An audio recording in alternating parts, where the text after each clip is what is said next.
আসসালামু আলাইকুম। এই পৃথিবীতে অনেকেই ছিল যারা ক্ষমতা ও ক্ষমতার অহংকার দেখাইতো বা ক্ষমতার বড়াই করত। কিন্তু একটা সময় নির্দিষ্ট একটা সময়ে সে বা তারা ধ্বংস হয়ে গেছে। এর ভিতরে ছিল নমরুদ, ফ্রাউন, যারা কিনা অনেক ক্ষমতাবান ছিল। বর্তমান পৃথিবীতে অনেক ক্ষমতাধর লোক আছে, কিন্তু যারা অহংকার করব, ক্ষমতা দেখাইব, মানুষের সাথে জুলুম করবে, অন্যায় করব, এক সময় তারাও ধ্বংস হয়ে যাবে।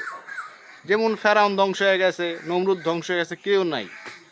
সবচেয়ে বড় জিনিস হইতে আছে আল্লাহর ক্ষমতা চিরস্থায়ী, মানুষের ক্ষমতা না। মানুষ যত ক্ষমতা থাকে টিকবে না, এক এক না এক সময় ধ্বংস হয়ে যাবে। কিন্তু আল্লাহর ক্ষমতা চিরস্থায়ী। আল্লাহ ইজ অলমাইটি। আল্লাহর ক্ষমতায় আছে, এই ক্ষমতায় থাকবে, এটাই চিরকাল বহাল থাকবে। আলহামদুলিল্লাহ। ভালো থাকেন। আলহামদুলিল্লাহ। আল্লাহ হাফেজ। আল্লাহ হাফেজ।